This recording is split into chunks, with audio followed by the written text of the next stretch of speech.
Donc ñu ngi nii ak waa majorité APLES défilé 2025 thème vers la souveraineté technique, technologique et industrielle des forces armées.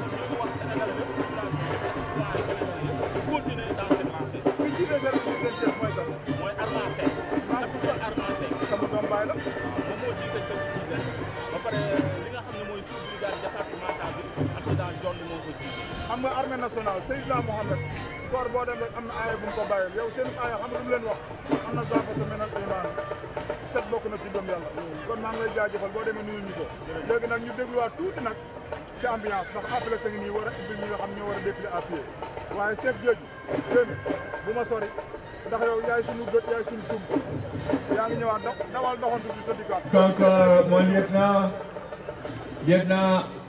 Basile Joseph Diouf tey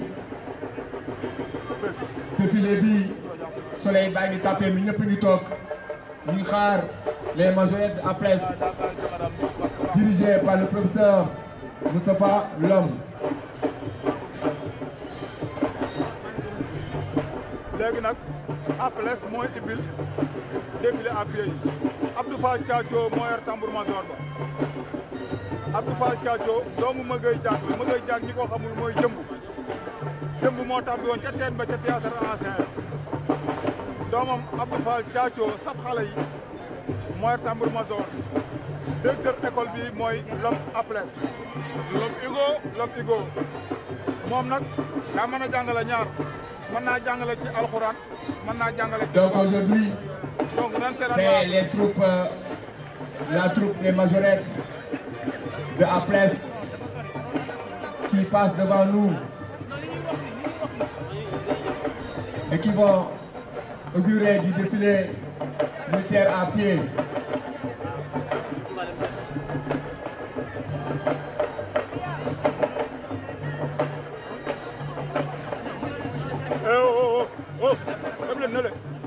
Mon lieutenant, donc ça c'est les troupes de APLES qui passent devant nous, les majorettes. Et nous le rappelons.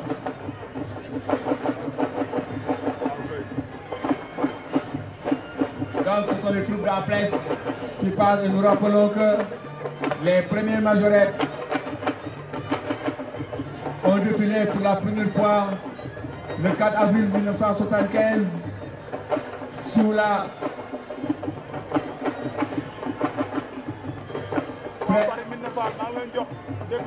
les yeux du président Léopold Sédar Senghor. C'était en 1975 et à l'époque du premier ministre Abdou Diouf.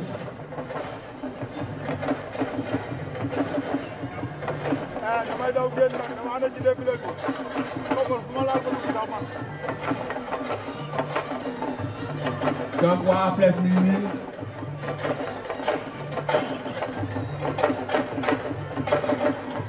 mon lieutenant, c'est la chorégraphie qui reprend encore ici.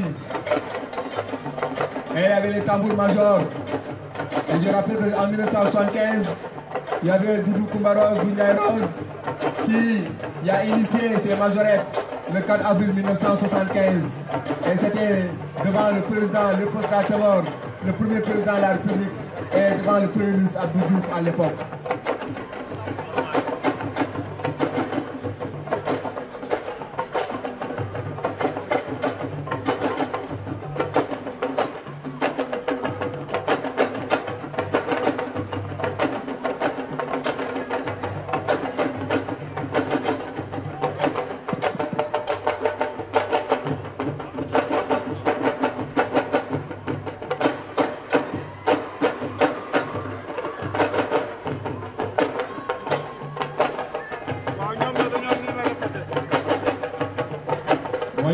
Vous le disiez tout à l'heure, tantôt, que ces majorettes participent au panorama, au décor. Effectivement, monsieur Ciss, il est bon de rappeler que les majorettes sont une tradition emblématique qui illumine les célébrations nationales, comme la fête de l'indépendance. L'idée des majorettes sénégalaises a été inspirée par le célèbre tambour major, notre national Doudou Ndiaye Coumbarousse, qui après avoir observé les majorettes en France, a souhaité adapter ce concept au Sénégal en y ajoutant une touche africaine. On lieutenant toujours sous nos yeux et devant nous les majorettes de la presse.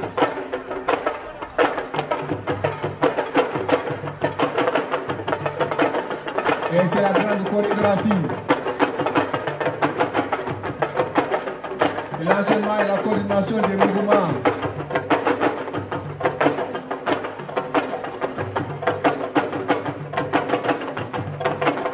Il est bon de rappeler également que les premières majorettes ont été formées au lycée John Fitzgerald Kennedy en 1975, devenant une partie prenante des festivités nationales. Et sous la supervision de Tambour-Major Ndiaye Coumba Rose. Et depuis leur création, elles ont gagné en popularité et sont devenues une attraction majeure lors des défilés, avec des chorégraphies rythmées comme des tam-tams traditionnels.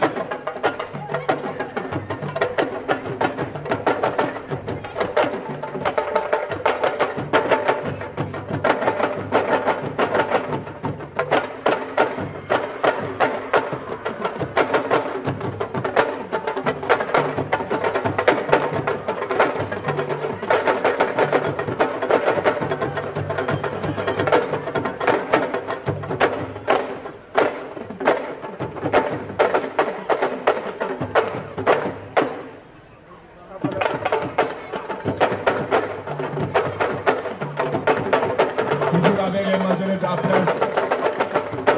Toujours avec les majorettes de la presse.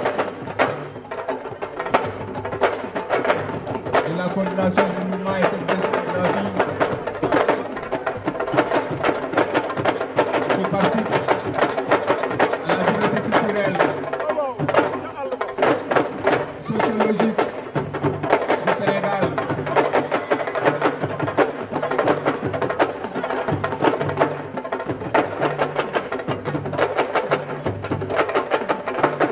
Mon adjudant Pouy, Tadja Pouy, nous voyons le gouvernement de Ndorabine qui sont aujourd'hui exécutés par ces majorettes de toute la presse. Et ça, nous le disions tantôt, participe à la diversité culturelle, à l'harmonie, à l'ambiance des grandes fêtes, particulièrement le 4 avril. Donc, M. Sis, comme vous l'avez si bien souligné, les majorettes célèbrent l'identité culturelle sénégalaise en combinant des éléments traditionnels et modernes dans leurs performances.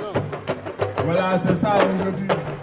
Et ils sont en train d'exécuter les danses de tout le pays, du nord au sud, d'est à l'ouest, de Sibassor à Ndiongolo, de Bandefassi à Dakar, en passant par Rufisque, passant par Thiès, par les Sérères, Nord, Lutte, par les Safi, donc par les Sines, le Saloum. Donc aujourd'hui, toutes les danses étaient magnifiquement interprétées, magnifiquement exécutées. Et ça, c'est l'unité nationale. Et ça, nous le disons, c'est la diversité culturelle. Mon lieutenant.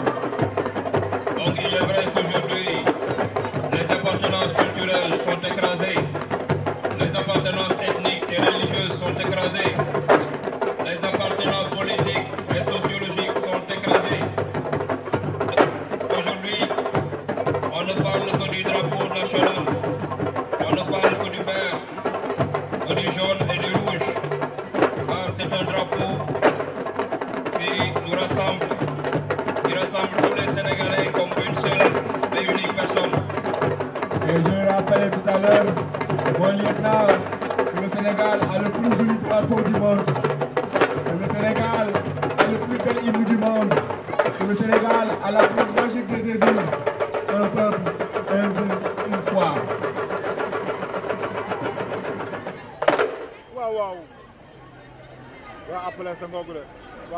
Et mon lieutenant, je rappelle que la danse est l'expression ultime de la joie. Bon, merci au groupe Applès pour cette belle prestation. Vraiment, elles inspirent les jeunes filles à participer activement à des activités artistiques et communautaires. Et lors de ces événements, comme la fête de l'indépendance, elles symbolisent vraiment la fierté et l'unité nationale.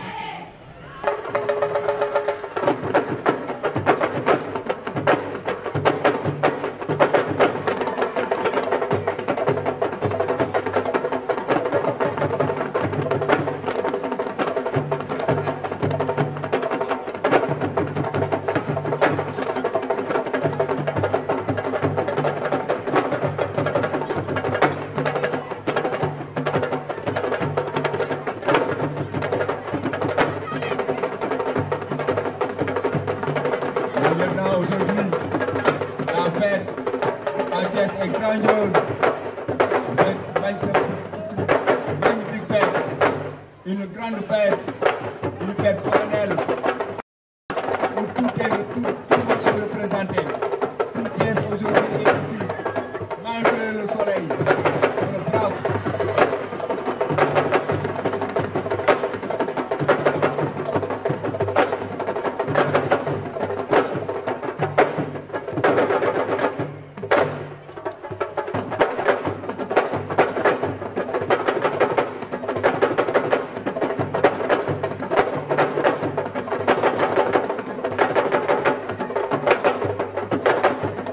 Et nous rappelons très souvent que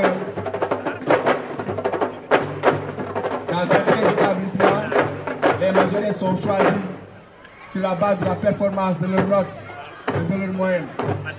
Ah, ça c'est important aussi pour démontrer que c'est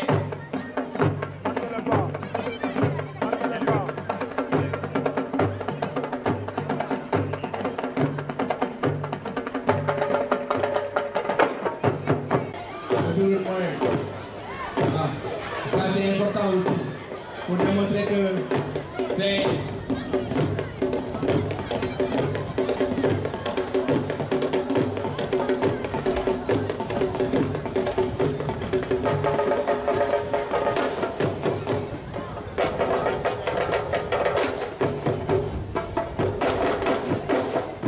donc c'est sur la base de la performance scolaire que la majorité ont été choisis.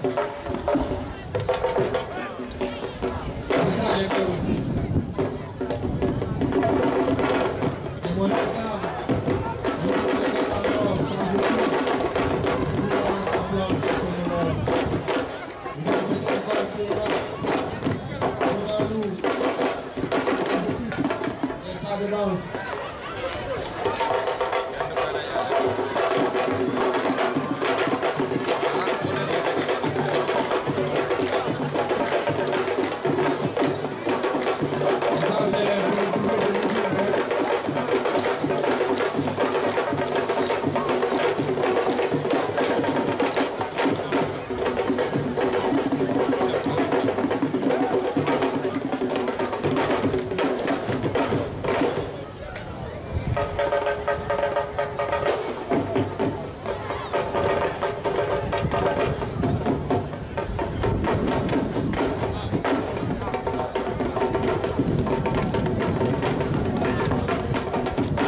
Avec les enjeux de la pièce, les outils